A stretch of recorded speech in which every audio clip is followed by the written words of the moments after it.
Assalamualaikum warahmatullahi wabarakatuh. Pada kesempatan ini kita akan membahas sifat koligatif larutan yang pertama, yaitu penurunan titik beku larutan. Oke, sebelum kita mempelajari penurunan titik beku larutan, kita mengenal dulu konsep molnya.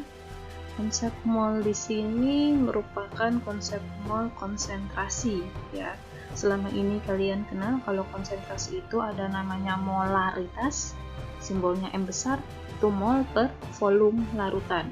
Oke, selain molaritas sebenarnya ada lagi yang lain, yaitu molalitas.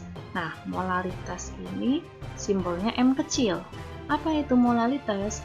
Molalitas adalah banyaknya mol zat terlarut dalam 1000 gram zat larut. Simbolnya adalah M sama dengan N per P.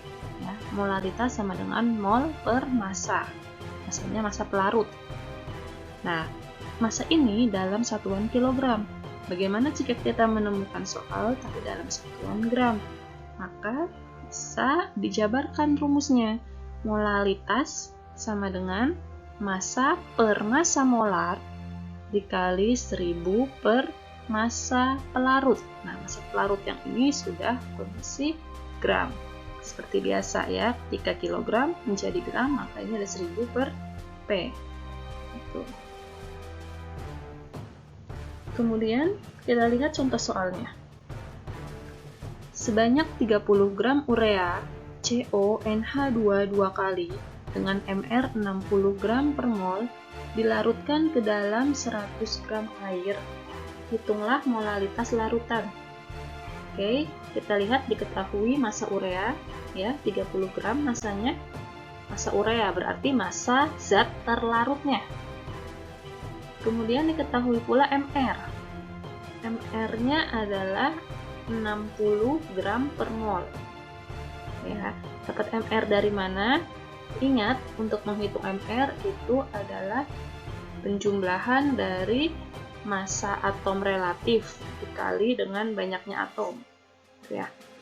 Nah, berapakah molalitasnya? Kita masuk ke rumus. Molalitas sama dengan massa per MR dikali 1000 per massa pelarut, yaitu 30 per 60 dikali 1000 per 100. Dapat hasilnya adalah 5 molal. Ya, jadi molalitas larutan 30 gram urea CONH2 dua kali adalah 5 molar. Nah, setelah kita mempelajari tentang molalitas, sekarang kita ingat-ingat nih. Kalau ada gambar ini berarti berhubungan dengan, ya betul, berhubungan dengan pembekuan. Ya. Ada beku-beku di sini, dingin-dingin. Ada es batu, ada es krim, ada salju, gitu ya. Ada air membeku, ada es krim, enak sekali es krim membeku, ada salju beku. Oke, ada kata-kata beku berarti di situ ada proses pembekuan. Ya. Ada kata beku. Apa itu fase beku? Itu berubahnya zat cair menjadi padat. Ya. Nah, ketika ada proses pembekuan di situ, maka ada namanya titik beku. Titik beku adalah suatu keadaan suhu dan tekanan cairan dengan zat padatnya berada pada keadaan setimbang. Dengan kata lain, titik beku terjadi ketika zat cair berubah menjadi zat padat pada suhu dan tekanan tertentu. Nah, titik beku air pada umumnya adalah 0 derajat Celcius. Pada umumnya ya. 0 derajat Celcius ini ketika kondisi tekanannya itu 1 atmosfer atau 760 mm raksa. Jika ke dalam air dilarutkan sejumlah zat terlarut yang sukar menguap sehingga terbentuk larutan, maka titik beku larutan tersebut akan lebih rendah daripada titik beku air murni. Turunnya suhu beku larutan dari titik beku pelarutnya disebut dengan penurunan titik beku larutan. Maksudnya adalah ketika ada air ditambah dengan zat terlarut, maka menjadi larutan. Nah, ketika zat tersebut sudah dalam kondisi larutan, maka titik bekunya itu lebih rendah daripada titik beku pelarut. Kenapa? Karena di dalam larutan itu sudah tercampur oleh zat terlarut. Zat terlarut inilah yang menyebabkan titik beku larutan itu menjadi rendah. Ketika titik bekunya rendah, maka disebut dengan istilah penurunan. Ya. Karena rendah maka turun, kan ya? Ada penurunan titik beku larutan. Nah, penurunan titik beku larutan ini disimbolkan dengan delta TF. Oke, sekarang amati grafik berikut. Kita belajar membaca grafik. Di sini ada grafik diagram fase. Ya, ada C aksen. Nah, lihat sini ada garis putus-putus hijau. Kemudian ada sumbu X, sumbu Y. Di sini sumbu X-nya adalah suhu dan sumbu Y-nya adalah ke kanan. Nah, di sumbu X ini suhu, di sini ada suhu 0 derajat Celcius. Suhu 0 derajat Celciusnya ini posisi di sini ya. Ini adalah 0 derajat Celcius. Ya. Oke, bukan di ujung sini. Biasanya kalau matematika kan di ujung sini ya, persimpangan, tapi buat grafik ini posisi 0 derajatnya di sini. Nah, ada yang bisa membaca grafik ini maksudnya apa? Oke, Ibu yakin kalian bisa membacanya ya. Lihat di sini ada C. C ini menandakan titik beku air. C aksen ini menandakan titik beku larutan. Titik beku air ini maksudnya adalah titik beku pelarut ya. Pelarut dalam kasus ini kita anggap air. Oke, lihat titik beku air. Titik beku air di sini suhunya adalah 0 derajat Celcius. Ketika suhu 0 derajat Celcius, titik beku air ini mencapai tekanan 1 atmosfer. Gitu. Bagaimana jika pelarut itu sudah tercampur oleh terlarut? Dicampurlah terlarut di dalamnya. Nah, ketika sudah dicampur terlarut, maka disebut dengan larutan. Bagaimana titik beku larutan? Kita lihat di sini. Titik beku larutan simbolnya C aksen. Di grafik ini C aksen ya. C aksen ini suhunya adalah, lihat. Nah, dia posisi di bawah 0 derajat ya. Suhunya ini lebih rendah dari 0 derajat Celcius dan tekanannya 1 atmosfer. Dari grafik ini dapat kita baca titik beku air 0 derajat, sedangkan titik beku larutannya ini di bawah 0 kan ya di sini. Maka ada selisih antara titik beku air dengan titik beku larutan. Nah, selisih inilah yang disebut dengan delta TF atau terjadi penurunan ya. Terjadi penurunan titik beku larutan. Bisa dipahami apa itu delta TF? Ya, delta TF itu adalah penurunan titik beku larutan. Terjadi karena titik beku air pada kondisi 1 atmosfer itu awalnya 0 derajat Celcius, kemudian ketika sudah ditambah zat terlarut akan menjadi larutan, maka suhunya berada di bawah 0 derajat Celcius. Karena suhunya berada di bawah 0 derajat Celcius, maka terjadilah proses penurunan titik beku larutan.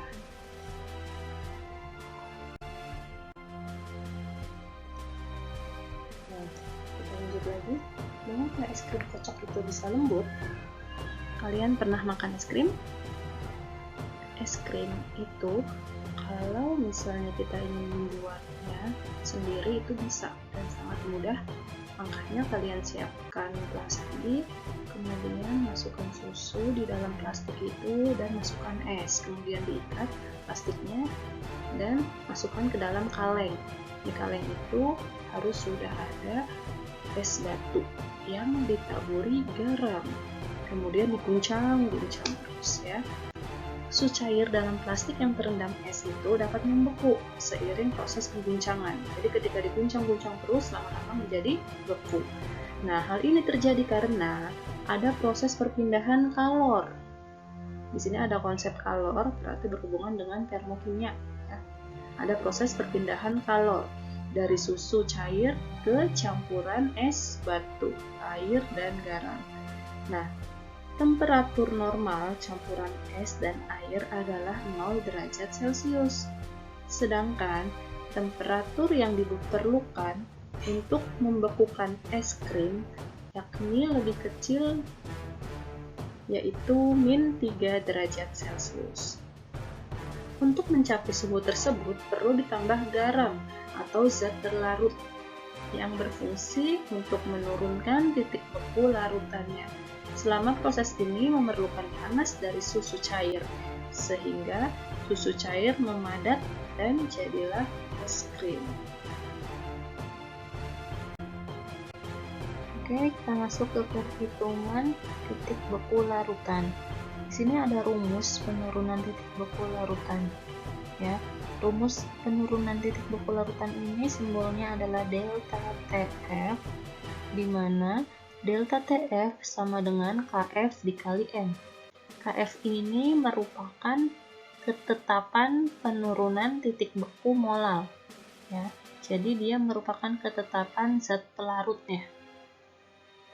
Ketetapan zat pelarutnya, titik beku zat pelarutnya. Dikali dengan M. Apa itu M? M ini adalah molalitas. Molalitas adalah mol per massa pelarut dalam satuan kilogram. Nah, bagaimana jika soalnya itu massa pelarut dalam gram? Maka bisa kita jabarkan delta TF sama dengan KF atau ketetapan penurunan titik beku molal dikali dengan massa zat terlarut dibagi dengan massa molar. Ya, ini tuh molnya. Molnya mol. Ya, mol itu adalah massa zat terlarut dibagi dengan massa molar dikali 1000 per massa pelarut dalam satuan gram. Ya, dapat kita turunkan. Jadi delta TF ini merupakan selisih antara TF pelarut. TF pelarut ini adalah titik beku pelarut dikurang dengan titik beku larutan. Kenapa yang ditulis duluan titik beku pelarut? Karena titik beku pelarut ini nilainya lebih tinggi daripada titik beku larutan. Karena air kalau sudah ditambah zat terlarut, itu zat terlarutnya memiliki sifat titik beku yang lebih rendah. Jadi perhitungannya adalah titik beku pelarut dulu yang tinggi dikurang dengan titik beku larutan. Ya, dikurang dengan titik beku larutan yang lebih rendah. Jadi terjadilah penurunan titik beku larutan. Maka simbolnya adalah delta TF. Nah, rumus yang saya berikan tadi itu merupakan rumus penurunan titik beku larutan non-elektrolit. Bagaimana jika penurunan titik beku larutannya itu elektrolit? Oke, lihat di sini. Bedanya hanya di bagian belakang. Nah, ada faktor Van Hoff namanya. Simbolnya I. Ya.